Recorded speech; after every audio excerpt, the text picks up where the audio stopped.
Minggu. Salam sehat buat kita semua, amin. Kita mulai ibadah kita. Marilah kita mengucap syukur kepada Allah yang Maha Kasih yang telah mengantarkan kita sehingga tetap sehat hingga hari ini. Sekarang kita sudah memasuki minggu ke-21 setelah Trinitatis. Terpujilah Allah di semua hidup kita, dan kiranya Dia mendahului seluruh langkah kita. Janganlah berhenti memuji dan memuliakan Dia, supaya Dia yang memimpin jalan kita. Marilah kita memuji Allah, bernyanyi bagi Allah, kita muliakan Dia melalui hidup kita. Topik minggu kita hari ini, reformasi spiritualitas. Datanglah kepadanya, terimalah pembaharuan yang daripada Tuhan. Jauhkanlah segala bentuk berhala dari hidupmu. Hiduplah kudus di hadapannya, marilah datang kepadanya, dan nyanyikanlah kekudusannya. Kita bernyanyi. Bernyanyi dari buku ND nomor 267 ayat 1 dan ayat 2.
Di dalam nama Allah Bapa dan nama Anaknya Tuhan Yesus Kristus dan nama Roh Kudus yang menciptakan langit dan bumi.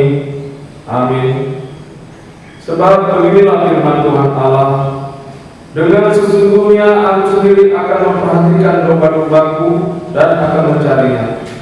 Seperti seorang gembala mencari dombanya pada waktu domba itu tercerai dari kawanan dombanya, begitulah aku akan mencari domba-dombaku, dan aku akan menyelamatkan mereka dari segala tempat.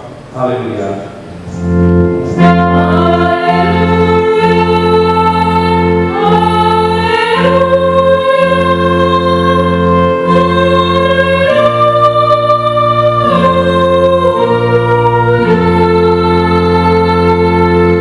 Marilah kita berdoa.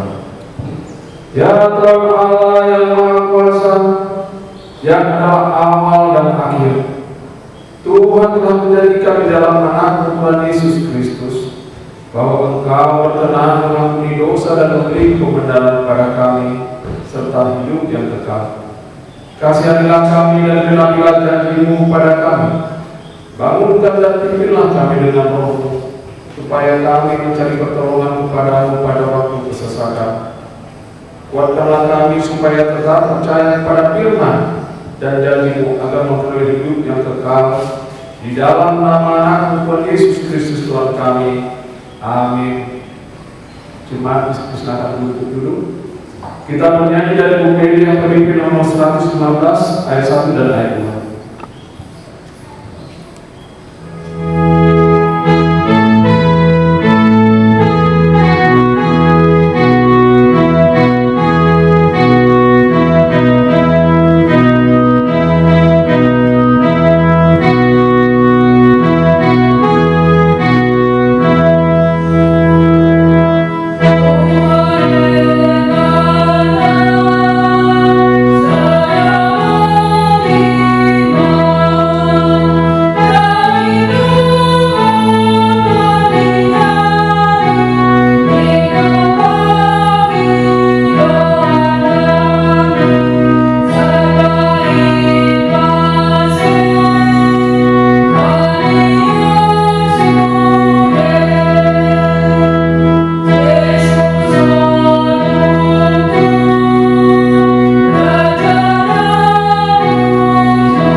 Dengarlah untuk Tuhan.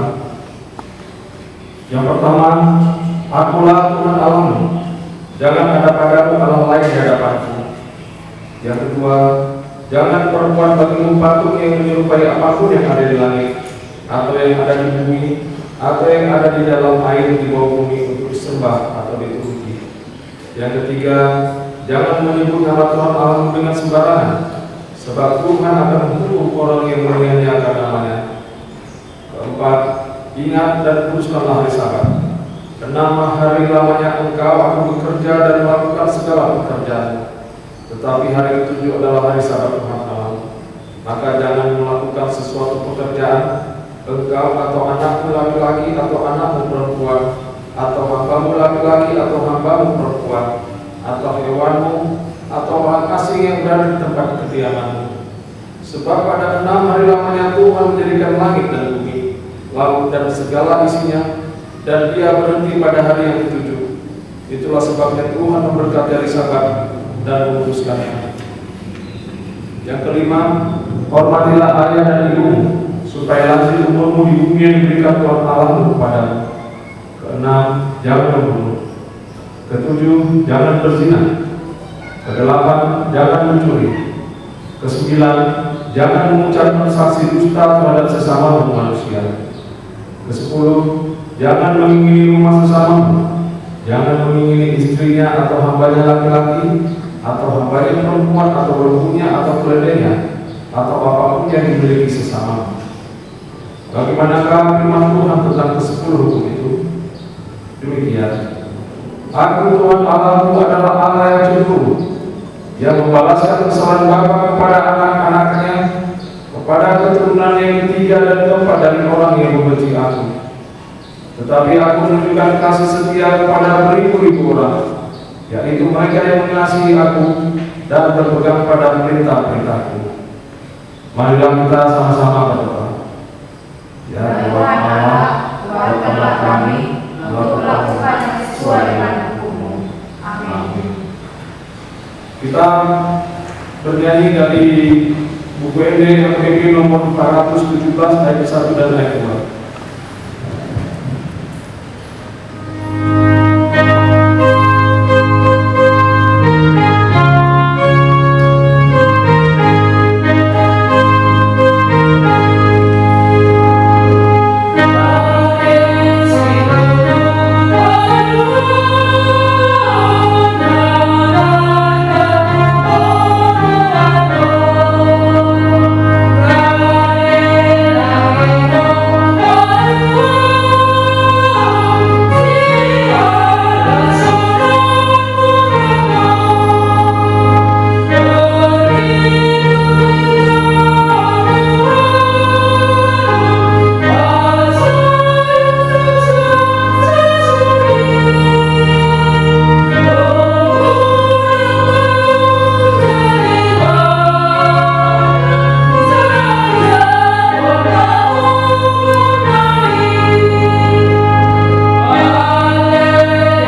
diri? Marilah kita merendahkan diri untuk mengaku dosa kita. Ya Tuhan Allah Bapa kami Maha Kuasa, Engkau mengasihi kami orang yang hina dan tercela ini. Kami datang ke hadapan-Mu mengaku segala dosa dan kesalahan kami. Sejak dilahirkan kami sudah bergelimang di dalam dosa. Kami tersesat dan menyimpang dari jalan Tuhan. Kami sering melanggar hukum-Mu. Ya Tuhan kami, janganlah mengingat dosa dan pelanggaran kami pada masa muda, tetapi ingatlah kepada kami sesuai dengan kasih setia-Mu oleh karena kemurahan-Mu. Ya Tuhan, lapangkanlah hati-Mu terhadap kami orang berdosa ini. Amin. Janji Tuhan akan mengampuni dosa-dosa kita. Dia tidak mengenal dosa telah dibuatnya menjadi dosa karena kita, supaya dalam Dia kita dibenarkan oleh Allah. Kemudian bagi Allah di tempat yang maha tinggi. Amin. Jemaat silakan duduk.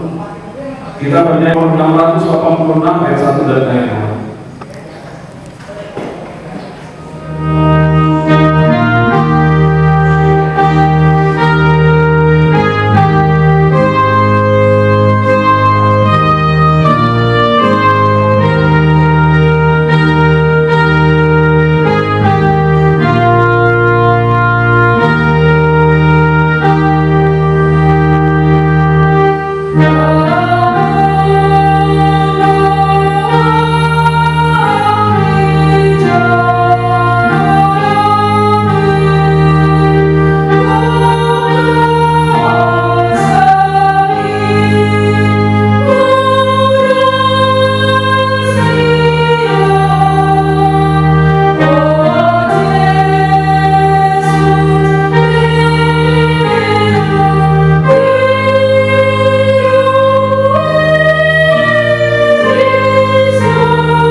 Firman Tuhan yang menjadi epistel pada minggu ke-21 setelah Trinitas ini tertulis di dalam 1 Korintus 3 ayat 10 dan sampai ayat 17. Demikianlah firman Tuhan.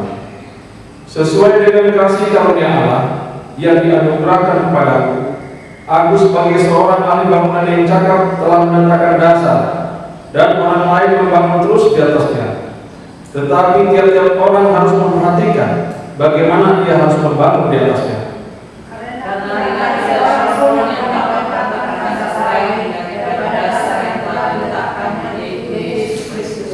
Entahkah orang yang membangun di atas dasar ini dengan emas, perak, batu permata, kayu, rumput kering, atau jerami? Sekali pekerjaan masing-masing orang akan nampak, karena Tuhan akan menyatakannya, sebab Ia akan nampak dengan api, dan bagaimana pekerjaan masing-masing orang akan diuji dengan api. Jika pekerjaan yang dibangun seseorang tak diuji, ia akan mendapat upah.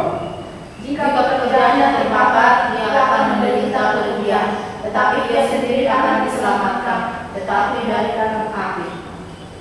Tidak tahukah kamu bahwa kamu adalah baik Allah, dan bahwa Roh Allah diam di dalam kamu? Jika ada orang yang membinasakan baik Allah, maka Allah akan membinasakan dia, sebab baik Allah adalah kudus, dan baik Allah itu ialah kamu. Demikianlah firman Tuhan. Berbahagialah orang yang mendengar firman Tuhan, serta memelihara di dalam hatinya. Amin. Kita bernyanyi dari buku ini yang kami nomor 434 ayat 1 dan ayat 2.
Jemaat diundang untuk bangkit berdiri. Marilah kita bersama-sama mengaku iman kepada kita, sebagaimana teman-teman seiman di seluruh dunia kita bersama-sama mengucapkannya. Aku percaya kepada Allah Bapa yang Maha Kuasa, Khalik langit dan bumi. Aku percaya kepada Yesus Kristus, Anaknya yang tunggal Tuhan kita, yang dikandung daripada Roh Kudus, lahir dari anak dan Maria, yang menderita sengsara di bawah pemerintahan Pontius Pilatus, disalibkan, mati dan dikuburkan, yang turun ke dalam kerajaan. Pada hari yang ketiga, bangkit pula dari antara orang mati, naik ke surga, duduk di sebelah kanan Allah Bapa yang Maha Kuasa. Dari sana akan datang pula untuk menghakimi orang yang hidup dan yang mati. Aku percaya kepada Roh Kudus dan adanya satu gereja yang kudus, persekutuan orang kudus, pengampunan dosa, kebangkitan dari dan hidup yang kekal. Amin. Jemaat dipersilakan duduk. Untuk penguatan jemaat kita bisa lihat di grup WA. Selanjutnya kita bernyanyi dari buku ini nomor 461 ayat 1 dan ayat 2.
Kita berdoa.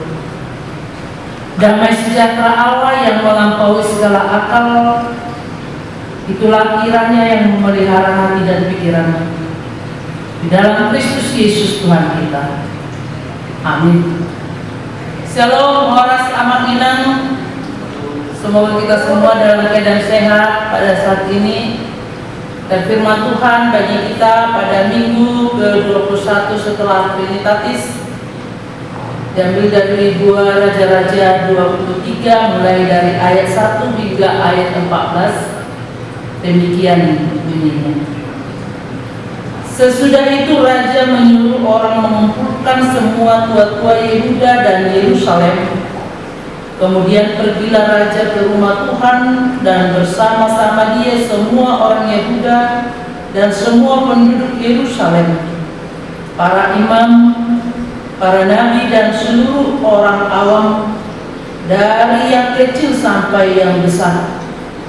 Dengan didengar mereka, ia membacakan segala perkataan dari kitab perjanjian yang ditentukan di rumah Tuhan itu. Sesudah itu berdirilah raja dekat tiang dan diadakannya perjanjian di hadapan Tuhan untuk hidup dengan mengikuti Tuhan dan tetap menuruti perintah-perintahnya, peraturan-peraturannya dan ketetapan-ketetapannya dengan segenap hati dan dengan segenap jiwa, dan untuk menepati perkataan perjanjian yang tertulis dalam kitab itu, dan seluruh rakyat turut mendukung perjanjian itu. Raja memberi perintah kepada imam besar Hilkiah dan kepada para imam tingkat 2 dan kepada para penjaga pintu untuk mengeluarkan dari bait Tuhan segala perkakas yang telah dibuat untuk Baal dan Asyerah dan untuk segala tentara langit. Lalu dibakarnya lah semuanya itu di luar kota Yerusalem, di padang-padang Kidron, dan diangkutnya lah Abunya ke Betel. Ia memberhentikan para imam dewa asing yang telah diangkat oleh raja-raja Yehuda untuk membakar korban di bukit pengorbanan di kota-kota Yehuda dan di sekitar Yerusalem. Juga orang-orang yang membakar korban untuk Baal, untuk dewa matahari, untuk dewa bulan, untuk rasi-rasi bintang, dan untuk segenap tentara langit. Dibawanya lah tiang-tiang berhala di rumah Tuhan keluar kota Yerusalem di sungai Kidron, lalu dibakarnya di situ dan ditumpuknya halus-halus menjadi abu. Kemudian dicampakkannya lah abunya ke atas kuburan rakyat jelata. Dia merobohkan petak-petak pelacuran bakti yang ada di rumah Tuhan, tempat orang-orang perempuan bertenun sarung untuk Asyerah. Disuruhnya lah datang semua imam dari kota-kota Yehuda. Lalu ia menajiskan bukit-bukit pengorbanan tempat para imam itu membakar korban dari Geba sampai Beersheba. Dirobohkannya pula bukit-bukit pengorbanan di pintu-pintu gerbang yang ada dekat lubang pintu gerbang Yosua, penguasa kota itu, yang ada pada sebelah kiri kalau orang memasuki pintu gerbang kota itu. Tetapi para imam bukit-bukit pengorbanan itu tidak boleh naik ke mezbah Tuhan di Yerusalem. Hanya mereka boleh memakan roti yang tidak beragi di tengah-tengah saudara-saudara mereka. Ia menajiskan juga profet yang ada di lembah Ben Hinnom, supaya jangan orang mempersembahkan anak-anaknya sebagai korban dalam api untuk dewa Molok. Dibuangkannya lah kuda-kuda yang ditaruh oleh raja-raja Yehuda untuk dewa matahari di pintu masuk ke rumah Tuhan, dekat bilik Natan Melek, pegawai istana yang tinggal di gedung samping. Juga kereta-kereta dewa matahari dibakarnya dengan api. Mezbah-mezbah yang ada di atas soto, tempat peranginan Ahaz yang dibuat oleh raja-raja Yehuda, dan mezbah-mezbah yang dibuat Manasye kedua pelataran rumah Tuhan dirobohkan oleh raja dan diremukannya di sana. Lalu dicampakkannya abunya ke sungai Kidron, bukit-bukit pengorbanan yang ada di sebelah timur Yerusalem, sebelah selatan bukit kebusukan, dan yang didirikan oleh Salomo Raja Israel untuk Asytoreth, dewa kejijikan sembahan orang Sidon, dan untuk Hamos, dewa kejijikan sembahan Moab, dan untuk Milkom, dewa kekejian sembahan orang Amon, dinajiskan oleh raja. Ia memecahkan tugu-tugu berhala dan menebang tiang-tiang berhala, lalu ditimpulinya tempat-tempat itu penuh dengan tulang-tulang manusia. Demikian firman Tuhan. Saudara yang dikasihi Tuhan Yesus Kristus, topik minggu kita saat ini dikatakan reformasi spiritualitas. Saudara, seorang penginjil pernah melakukan penginjilan ke suatu desa, dan penginjilan ini dilakukan hingga 1 minggu. Dan setiap malam dia berkhotbah di desa itu, melakukan evangelisasi dan kebaktian, dan dia berkhotbah. Ternyata pada awal kebaktian itu, di hari pertama orang banyak sekali datang menghadiri ibadah tersebut.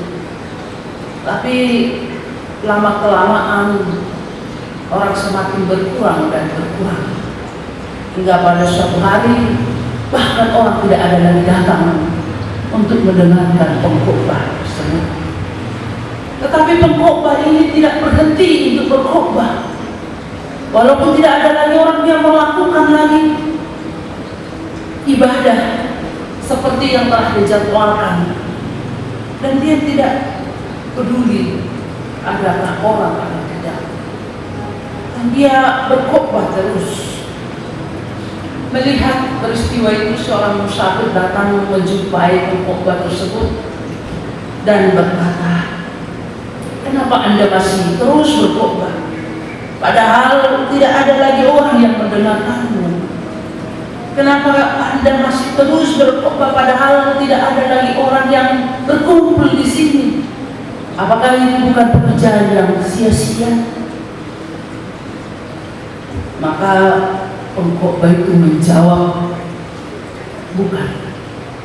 Karena tidak ada yang mendengar firman Tuhan, maka akhirnya kita harus menghentikan pemberitaan firman Tuhan." Tidak, kata pengkhotbah tersebut. Dia terus memberitakan firman Tuhan walaupun tidak ada lagi yang mendengar, karena dia yakin firman Tuhan itu harus diberitakan, dan karena hanya dengan memberitakan firman Tuhan dan mendengar firman Tuhan, disitulah akan terjadi spiritualitas pembaharuan di dalam kehidupan manusia. Dengan mendengarkan firman Tuhan, disitulah bisa terjadi ada perubahan di dalam kehidupan manusia. Maka terjadilah reformasi spiritualitas. Bapak Ibu Saudara, benar yang dikatakan di dalam Mazmur 119 ayat 105, katakan demikian, "Firman-Mu itu adalah pelita bagi kakiku dan terang bagi jalan." Hanya firman Tuhanlah yang membimbing kehidupan kita supaya kita tahu apa yang menjadi kehendak Tuhan di dalam kehidupan kita. Dengan firman Tuhanlah sehingga kita tahu apakah kehidupan kita ini masih berjalan seturut dengan kehendak Tuhan. Dengan mendengarkan firman Tuhanlah maka kita memahami rencana Tuhan di dalam perjalanan hidup kita. Dengan mendengarkan firman Tuhan maka akan terjadi perubahan hidup dari hidup yang lama masuk ke dalam kehidupan baru. Ketika terjadi perubahan hidup dari kehidupan lama ke kehidupan yang baru, disitulah yang dikatakan tadi reformasi spiritualitas. Reformasi artinya kembali kepada bentuk semula, kembali kepada yang benar, atau terjadi perubahan yang drastis untuk perbaikan ke depan. Ya, biasanya reformasi itu terjadi di bidang sosial, politik, dan keagamaan. Tujuan reformasi itu adalah untuk membuat suatu perubahan hidup di tengah masyarakat, di tengah gereja, di tengah bangsa, di tengah negara, supaya hidup ke arah yang lebih baik secara konstitusional. Negara kita ada undang-undang, ada konstitusi yang harus diikuti. Di gereja juga ada aturan-peraturan, dan juga aturan-peraturan ini yang datang atau berasal dari firman Tuhan dan harus diikuti. Maka reformasi itu artinya kita kembali ke bentuk semula, kembali ke arah yang benar, kembali ke arah yang seturut dengan konstitusi yang ada. Karena itu Bapak Ibu Saudara, di dalam kehidupan kita ini yang menjadi patron bagi kita, apakah kita sudah hidup di jalan yang benar atau tidak, itu tadi jelas dikatakan dalam Mazmur 119 ayat 105 itu. Firman-Mu adalah pelita bagi kakiku dan terang bagi jalanku. Firman Tuhan itulah menjadi patron bagi kita, dan patron dari firman Tuhan itulah ada di dalam gereja kita, aturan-peraturan. Dan orang-orang yang mau mereformasi diri harus benar-benar tahu firman Tuhan dan harus benar-benar tahu aturan-peraturan yang ada. Demikian juga di negara kita ini, supaya reformasi yang dilakukan itu bukan reformasi yang kebablasan. Kalau dia akan menuntut melakukan reformasi, dia harus tahu benar-benar undang-undang yang ada,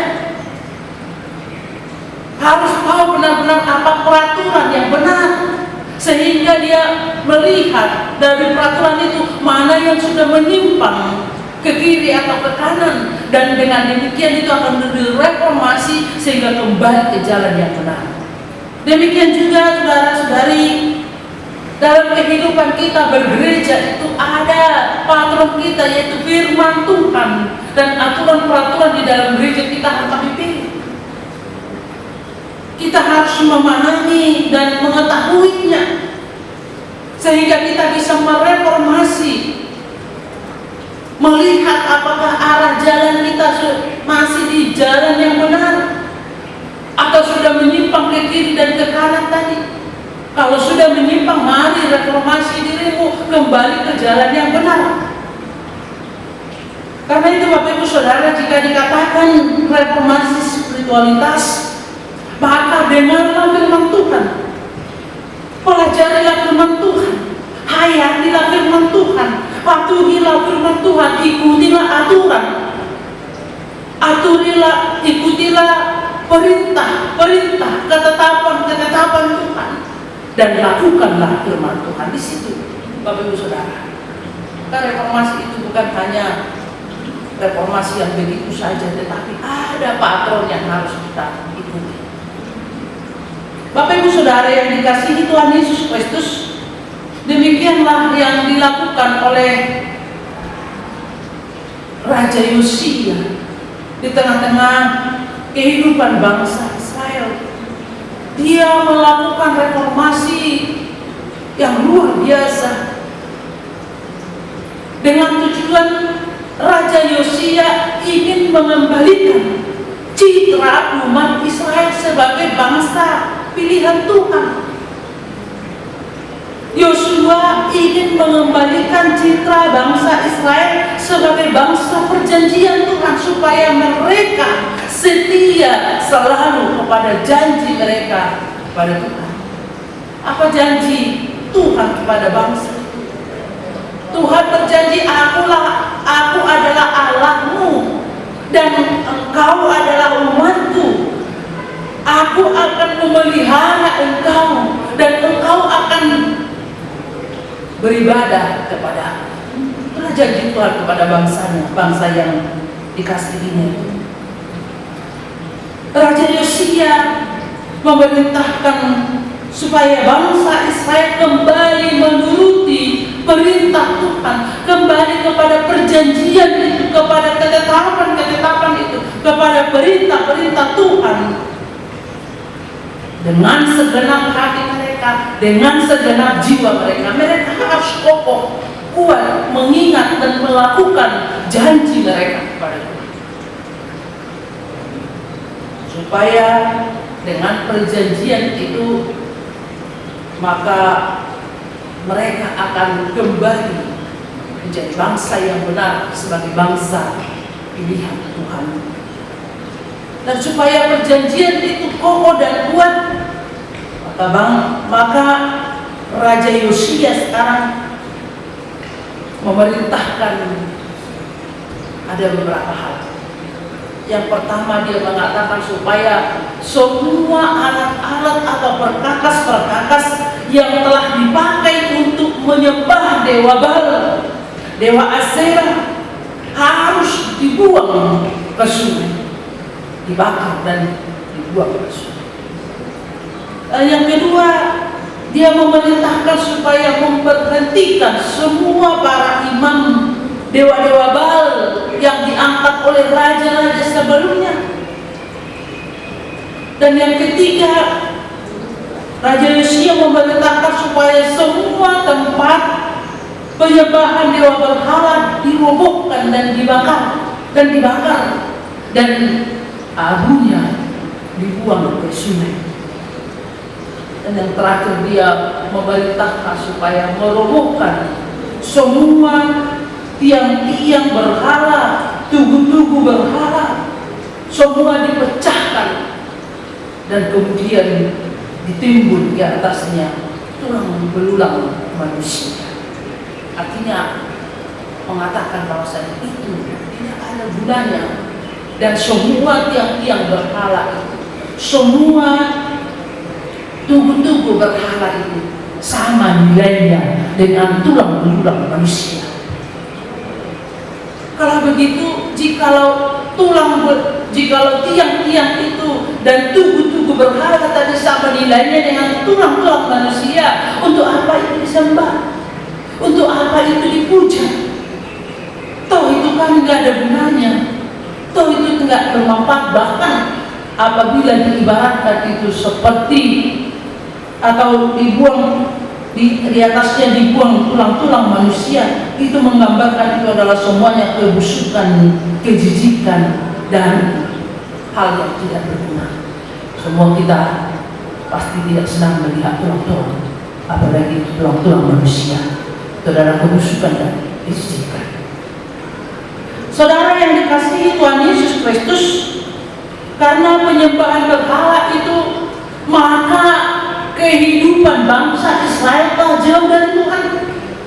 Karena penyembahan berhala yang dilakukan oleh bangsa itu, mereka tidak mengingat lagi bahwasanya mereka telah berjanji kepada Tuhan, bahwasanya Tuhan adalah Allah mereka dan mereka adalah umat Tuhan, bangsa yang dikasihi Tuhan.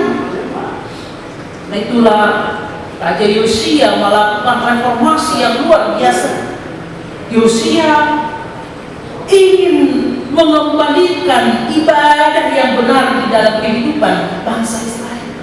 Ibadah yang benar itu adalah ibadah hanya bersembah sujud kepada Tuhan Allah yang Maha Kudus yang bertahta di kerajaan surga. Bukan menyembah berhala-berhala tadi, bukan menyembah Baal.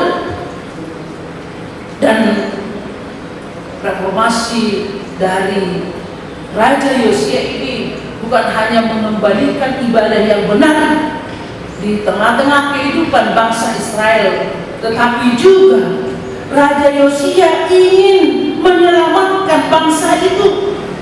Karena Bapak Ibu Saudara, di dalam 2 Raja-Raja 22 ayat 16 itu, Tuhan telah menunjukkan bahwasanya Tuhan itu akan murka kepada bangsa Israel karena mereka telah jauh dari Tuhan, karena mereka telah meninggalkan Tuhan, karena mereka telah menyembah dewa Baal, dewa Asyera, dan dewa matahari, dewa bulan, dan dewa rasi-rasi bintang katanya tadi. Situ di 2 Raja-Raja 22 ayat 16 jelas dikatakan di situ. Beginilah firman Tuhan, sesungguhnya aku akan mendatangkan malapetaka atas tempat ini, atas penduduknya. Malapetaka itu terjadi tadi karena mereka telah jauh dari Tuhan. Maka reformasi yang dilakukan oleh Yosua itu bukan hanya mengembalikan ibadah yang sesungguhnya di tengah-tengah kehidupan bangsa Israel itu, tetapi juga Yosua ingin menyelamatkan bangsa itu dari murka Tuhan. Saudara yang dikasihi Tuhan Yesus Kristus, artinya di sini reformasi yang dilakukan oleh Yosia itu benar-benar menata ulang keagamaan bangsa Israel dan juga ingin menyelamatkan bangsa itu dari murka Tuhan. Karena itu juga Bapak Ibu Saudara, kita diajak jangan takut untuk melakukan reformasi. Tetapi hal-hal yang perlu kita ingat tadi ketika kita mau melakukan reformasi, yang pertama di dalam kehidupan ini, mari hayati, pelajari, renungkan, dengarkan, patuhi, ikuti, dan lakukan firman Tuhan. Di situ kita harus benar-benar memahami firman Tuhan, harus benar-benar mengerti akan firman Tuhan, menghayati firman Tuhan dan melakukan firman Tuhan. Kita tahu firman Tuhan itu sehingga kita tahu mana yang menjadi patron kita untuk melakukan reformasi itu. Di samping itu seperti yang saya katakan tadi Bapak Ibu Saudara, tengah-tengah gereja kita ada aturan-peraturan, maka mari berjalan seturut dengan itu. Aturan-peraturan ini yang menjadi suatu implementasi dari firman Tuhan. Aturan-peraturan kita itu tidak jauh dari firman Tuhan, itu semua merupakan implementasi dari firman Tuhan. Dan yang kedua Bapak Ibu Saudara, jangan takut melakukan reformasi. Apabila reformasi yang kita lakukan itu adalah untuk mengembalikan ke kehidupan yang benar, jangan mau kita hanya hidup di dalam zona aman, tetapi zona yang tidak benar, zona yang hanya untuk aman sementara, tetapi di baliknya itu adalah suatu hal-hal kekejian, ketidakadilan, dan juga yang tidak benar. Jangan takut melakukan reformasi. Melihat diri kita sudah sejauh mana kebenaran firman Tuhan itu kita pahami, sudah sejauh mana kebenaran firman Tuhan itu kita lakukan. Mari anak-anak, jangan takut melakukan reformasi. Bapak Ibu Saudara yang dikasihi Tuhan Yesus Kristus, apa yang mau kita reformasi sekarang ini? Seperti yang dikatakan oleh Raja Yosia di sini. Yang pertama dia melihat bahwasanya peribadahan bangsa itu tidak bisa turut dengan firman Tuhan. Mereka sudah menyembah berhala-berhala. Mereka sudah percaya dan menaruh harapannya ke berhala-berhala tersebut. Anak-anak, mari kita melihat bagaimana kehidupan beribadah kita saat ini. Kita takut jangan-jangan kehidupan ibadah kita hanyalah kehidupan beribadah secara seremonial, ritual, yang tidak punya makna dan tidak mampu mewarnai dunia ini. Ibadah yang benar dan sesungguhnya itu ketika ibadah kita secara seremonial, ritual itu seturut dengan ibadah kita secara faktual dalam kehidupan kita sehari-hari. Kita rajin datang beribadah, kita rajin beribadah di rumah kita sekarang karena pandemi COVID-19 ini, sebagian tidak bisa datang ke gereja. Tetapi hidup kita juga harus adalah hidup yang sebagai ibadah, bukan hanya ibadah yang seremonial tadi. Kita harus menunjukkan hidup kita ini dimanapun dan kapanpun hidup itu adalah ibadah kita.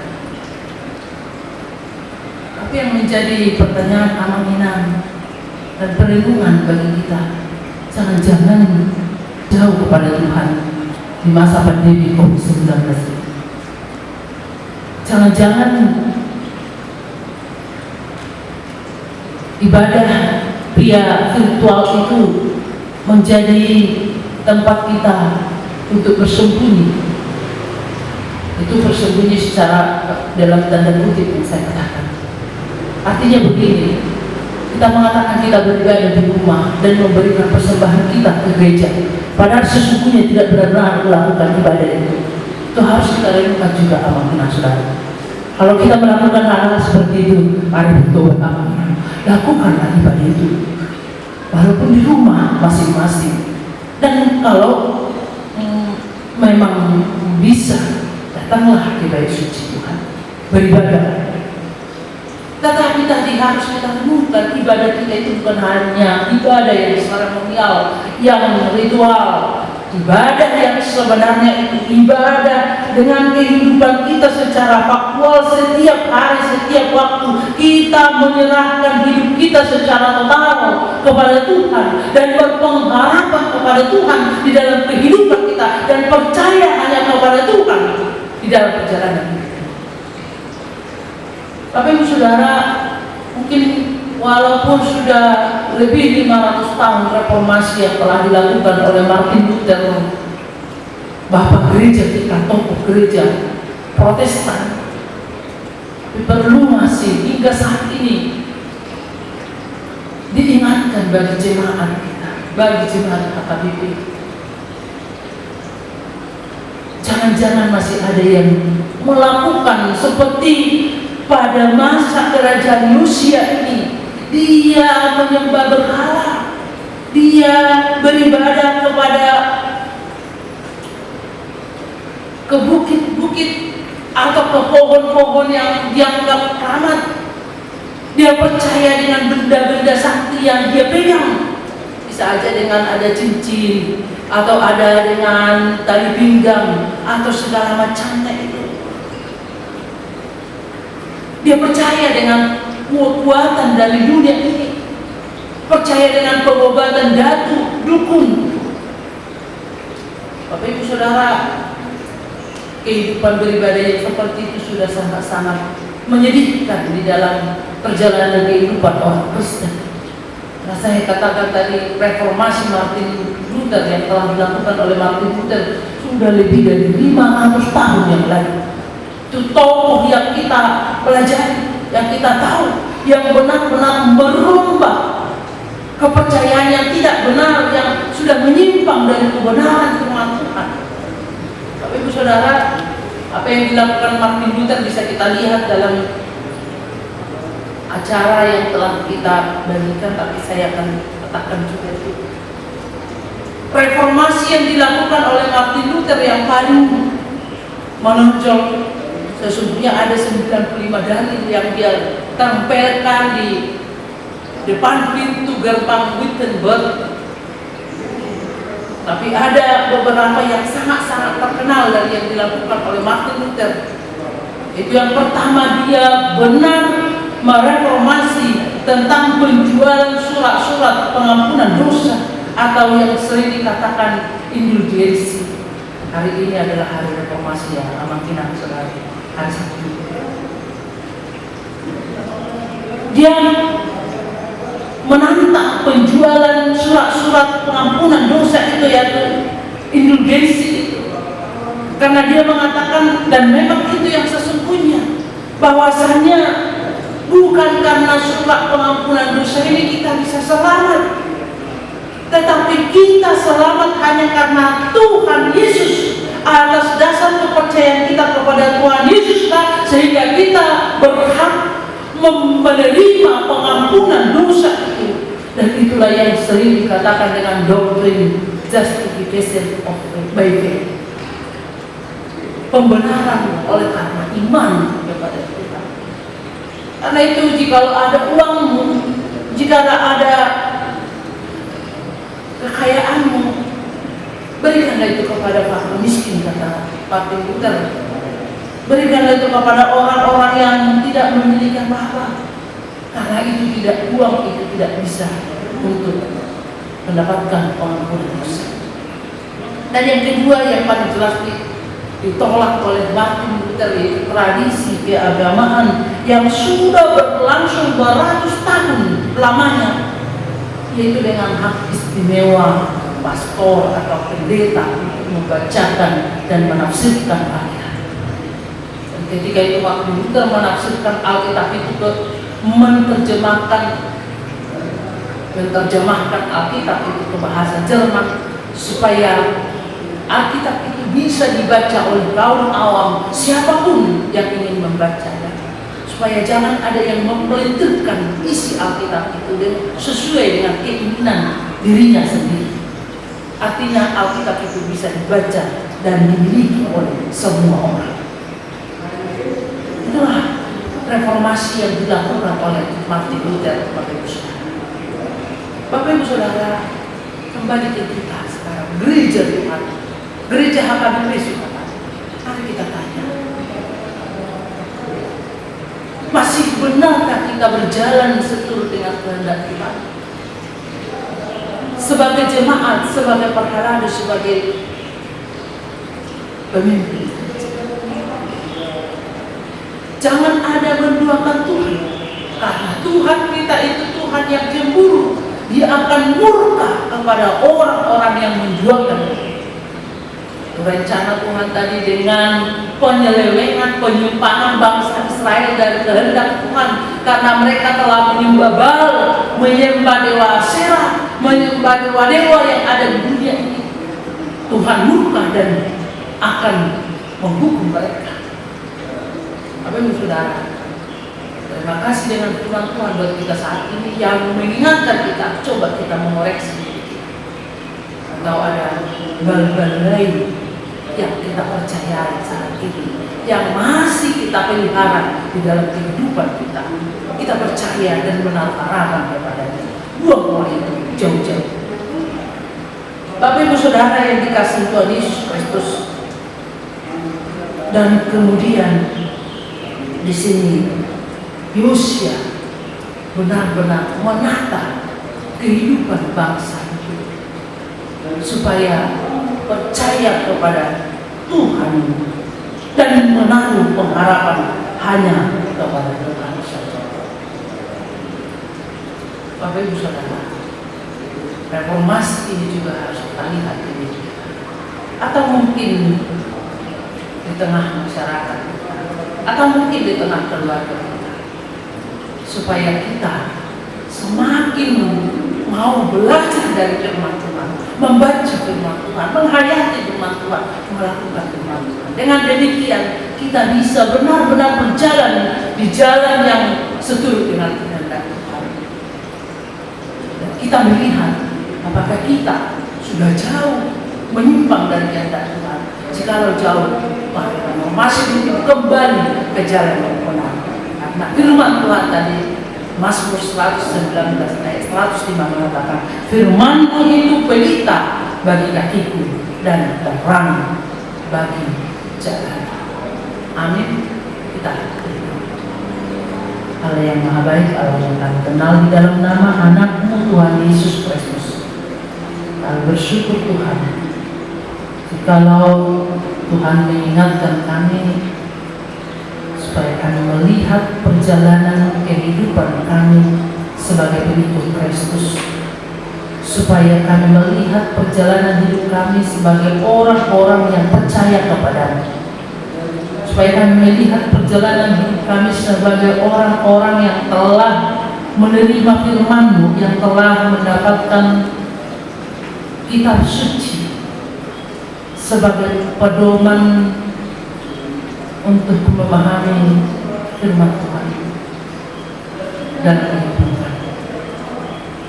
Bapa yang baik, ingatkan kami selalu supaya kami setia untuk mendengar firman, supaya kami setia untuk membaca firman, supaya kami setia untuk menghayati, mematuhi dan melakukan firman Tuhan di dalam kehidupan.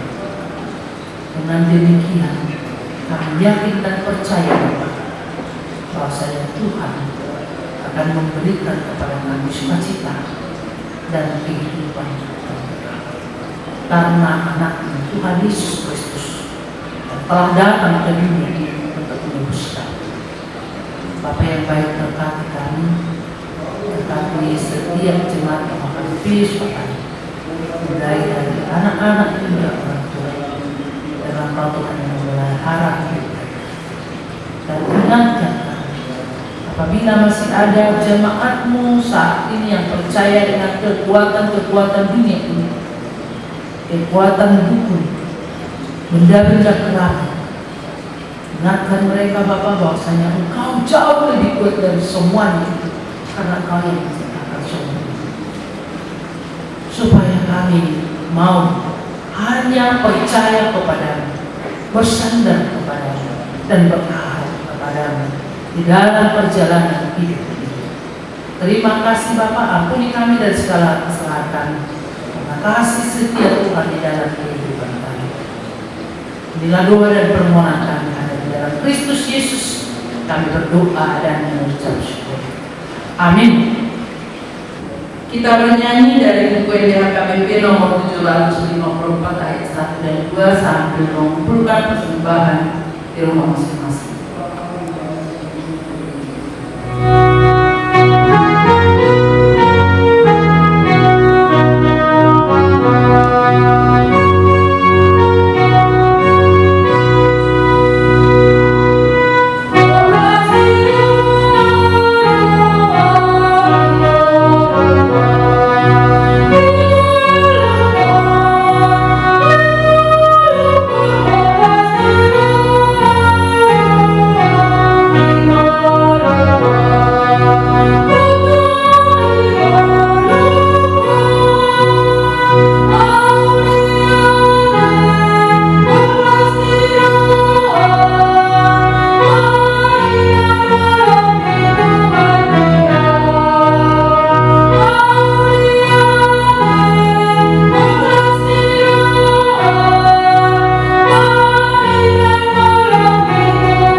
Marilah kita berdoa untuk menyerahkan persembahan kita kepada Tuhan. Kita berdoa.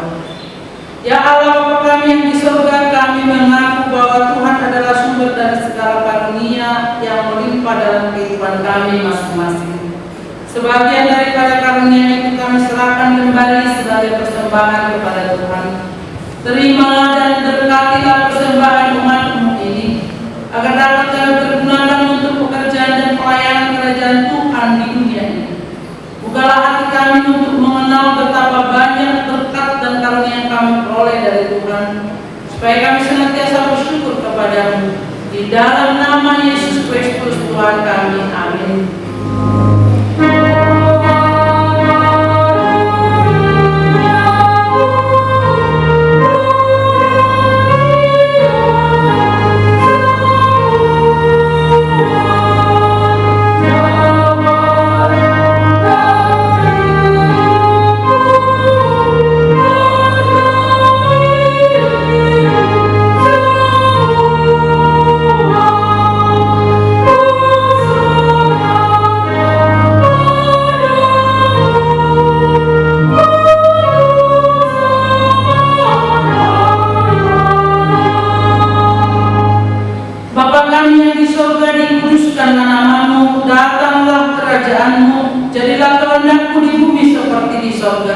Berikanlah kami pada hari ini makanan kami yang secukupnya, dan ampunilah kami akan kesalahan kami, seperti kami juga telah mengampuni orang yang bersalah kepada kami.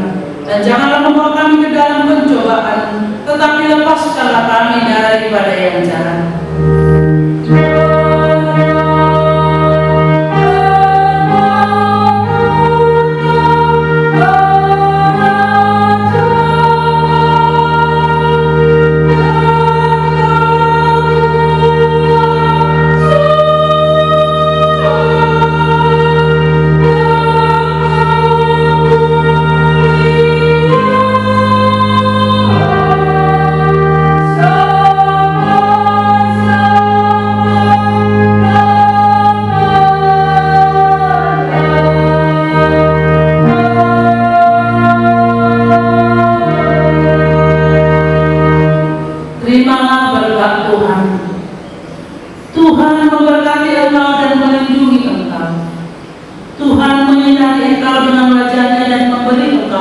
kasih karunia. Tuhan menghadapkan wajahnya kepadamu dan memberi engkau damai sejahtera.